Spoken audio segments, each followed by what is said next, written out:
अनुज single यहाँ Mumbai studio से, मेरे साथ हर्षदा और दिल्ली से वीरूप। अगले 1.5 घंटे तक हम आपके लिए ढेर सारी ट्रेड्स लेकर आएंगे और मार्केट का सेटअप भी समझाएंगे। Veeru, Harshada, good afternoon. अनुज, आज मार्केट ने एक ऑलमोस्ट सुबह वाले स्क्रिप्ट को फॉलो किया और इसलिए मुझे आज थोड़ी सी एक खुशी सी भी लग रही है हर्षदा, क्योंकि जो सुबह हमने एक डिस्कशन की थी ऑलमोस्ट वही ट्रेजेक्ट्री मार्केट ने आज क्लियरली दिखाई है। खासतौर से निफ्टी में वो तेज़ी 18,350 के ऊपर निकलने के बाद, और आईटी में जो ज़बरदस्त तेज़ी है। आज सुबह हमने ये डिस्कस किया था कि आईटी में आज बहुत तेज़ रैली आएगी और वही निफ्टी को ऊपर लेकर जाएगी, और निफ्टी आईटी इस समय करीब 1.5% ऊपर ही। बस मुझे एक चीज़ का वो है कि निफ्टी आईटी अब एफ में अवेलेबल नहीं है जो पहले होता था। अगर वो हुआ था तो आज एक ज़बरदस्त ट्रेड मिलती ट्रेडर्स को। खैर वो नहीं है, लोगों ने इंडिविजुअल स्टॉक्स के थ्रू ट्रेड किया होगा। और आज सुबह हमने डिस्कस किया था कि निफ्टी में बहुत तेज़ी दिखाई देगी आपको। मिड कैप में थोड़ा अंडर परफॉर्मेंस है, वो एक इशू है इस समय। क्लियरली मार्केट इस समय चेज कर रही है लार्ज कैप्स को, और मिड कैप में अंडर परफॉर्मेंस है। लेकिन देखते हैं 3 बजे का मूव, क्लियरली वो एक मूव जो आता है वो वहाँ पर कोई मूव आता है कि नहीं। ऑलरेडी बाय 3 PM सारा मूव प्ले आउट हो जाएगा। लेकिन एक बहुत अच्छा दिन, पूरी तरह से मार्केट बुल्स कंट्रोल। नजरें तो इस पर रहेगी कि क्या हम फिर से 18,400 को चूमने की कोशिश करेंगे, क्योंकि सिर्फ 3 पॉइंट दूर थे। जो आप कहते हैं ना कि किसिंग डिस्टेंस अवे, वही हुआ। 18,397 तक का हाई निफ्टी ने लगाया और निफ्टी बैंक 43,000 पर। यहाँ पर आज भी आप देखिएगा पीएसयू बैंकों का दबदबा देखने को मिला है, क्योंकि अगर आप इसे बांटेंगे तो सरकारी बैंकों में आज भी अच्छा खासा एक्शन, जो आप हेडलाइन में भी देख रहे थे। इनफैक्ट पीएसयू बैंक इंडेक्स करीब 1% के गेन्स पर ट्रेड करता हुआ। तो आज की रैली तेजी वाली साफ तौर से, और दिग्गजों को चेस करता हुआ। अनुज, ये अगली सीरीज के लिए किस तरह का एनवायरनमेंट सेटअप करता है, क्योंकि एक बहुत स्ट्रॉन्ग नोट पर टच वुड एक्सपायरी होती हुई दिखाई देगी। बिल्कुल, तो मैं पहले उसकी बात कर लेता हूं, इससे पहले कि हम निफ्टी की बात करें। बहुत अच्छी बात बोली आपने अगली सीरीज के लिए। देखिए, आज जो निफ्टी आईटी में मूव आया है वो एक आपको एक बता रहा है कि मार्केट में जो एक अंडर परफॉर्मिंग पॉकेट थी वो भी अब फायर अप करने को तैयार है। ये देखिए, और इसको मैंने सुबह एक एक्सप्लेन किया था रीज़न के साथ कि क्यों निफ्टी आईटी में रैली आनी चाहिए। जो फेड के मिनट्स आए थे उससे एक चीज़ क्लियर हो गई कि अब इंटरेस्ट रेट हाइक की साइकिल खत्म होने वाली है यूएस में। वो अगर खत्म होगी तो वैल्यूएशन का एक डर हटेगा वहाँ से कि अब और डीरेटिंग हो सकती है वैल्यूएशन में। तो वैल्यूएशन की डीरेटिंग हटेगी, और अगर रिसेशन नहीं आया यूएस में तो अर्निंग्स का भी रिस्क हटेगा। तो इसके लिए अगले 3-4 महीने आईटी के हो सकते हैं। आज एक जो है एक शुरुआत हुई है आईटी में एक बड़ी रैली की, ये आप मान के चलिए।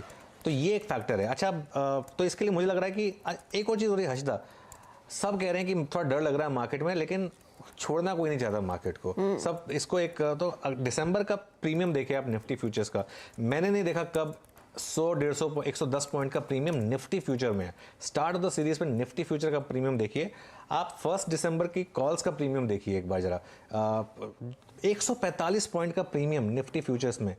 मतलब ये क्या है? ये क्या आपको इंडिकेट कर रहा है? 145 पॉइंट का प्रीमियम ये इंडिकेट कर रहा है कि मार्केट तैयारी कर रहा है ऑल टाइम हाई की दिसंबर में। अब वो आए या नहीं आए, लेकिन तैयारी कर रहा है मार्केट की। आप पहले से ही उसमें प्रीएम्प्ट कर लीजिए।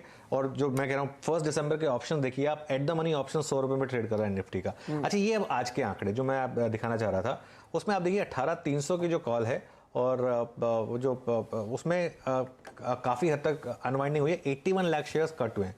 ये 1.5 करोड़ से हमने स्टार्ट किया था, 81 लाख शेयर, तो वहाँ पर आज अच्छी खासी शॉर्ट कवरिंग आई। 18,350 का कॉल राइटर अभी भी टिका हुआ है, और 18,400 का कॉल राइटर तो भी मान के चल रहा है, उसने तो उल्टा और कॉल राइटिंग कर दिया। आज 2.27 करोड़ का ओपन इंटरेस्ट हो गया। तो जो आज की एक्सपायरी चेस कर रही है उनके लिए, अगर आप पुट्स के आंकड़े देखें तो क्लियरली एक बहुत मैसिव पुट राइटिंग हुई है 18,350 और 18,300 पर। 18,400 की जो पुट राइटिंग है ये बेसिकली एक जो लोग प्रीमियम खाना चाहते हैं कि अगर हाईएस्ट पॉइंट पर अगर हम बंद हुए तो जितना भी टाइम वैल्यू बचती है वो अगर हम ले सके तो वो लेने की कोशिश कर रहे हैं। बैंक निफ्टी पर आइए, और देखिए आज हमारी अप्रोच बहुत क्लियर थी कि आज आप बैंक निफ्टी चेज नहीं कर सकते। आज आपने बैंक निफ्टी चेज किया तो आपको उतना मुनाफा नहीं मिला होगा जितना आपको निफ्टी में क्लियर कट जो मुनाफा मिला होगा। उसमें देखिए आप कॉल एक्शन क्या कह रहा है बहुत क्लियरली, 42,900, 43,000 और 43,100 की जो कॉल्स हैं उसमें एक क्लियरली एक अच्छा खासा ओपन इंटरेस्ट बिल्डअप है। तो 43,000 एक बैंक निफ्टी क्रॉस करने में थोड़ा टाइम लगाएगा। हालांकि आज इंट्राडे हाई 43,015 था, लेकिन एक हमारी स्ट्रैटेजी थी कि 43,000 के करीब का एक स्टॉप लॉस रखिए। तो 43,015 तो खैर 15 पॉइंट बैंक निफ्टी में कुछ नहीं होता, लेकिन वहां पर एक मैसिव ओपन इंटरेस्ट बिल्डअप है, और पुट बिल्डअप है 42,800, 42,700। तो अगली सीरीज में क्या, मेरे ख्याल से हर्षदा बहुत सिंपल है। ये एक वो मार्केट है जिसमें सारे के सारे इंजन्स फायर कर रहे हैं इस समय। एक रिलायंस और जुड़ गया, सिर्फ एक रिलायंस है जो एक कमज़ोर कड़ी है इस समय मार्केट में। ये और अगर मार्केट में जुड़ गया तो दिसंबर में शायद हम एक ऑल टाइम हाई जो हमारा प्रिवेलिंग है 18,604 उसकी तरफ जा सकते हैं, एंटायरली पॉसिबल है। और वो जो बैंक निफ्टी पर 44,000 का हमारा एक व्यू है वो भी क्लियरली इंटैक्ट है। ज़बरदस्त मार्केट। बस एक चीज़ है, मिड कैप मार्केट अभी भी एक इंडिकेट कर रही है कि लोगों के पोर्टफोलियोज में उतना पैसा नहीं बन रहा है। अगर आपका पोर्टफोलियो पीएसयू बैंकों में या रेलवे स्टॉक्स में या डिफेंस स्टॉक्स में इनमें नहीं है तो आपका पोर्टफोलियो उतना अच्छा नहीं कर रहा। पोर्टफोलियो आपका अभी भी 17,000 पे अटका हुआ है, निफ्टी भले 18,400 पर आ गया। जी हाँ, इंडेक्स में तो ऑफ कोर्स हमने देखा है बहुत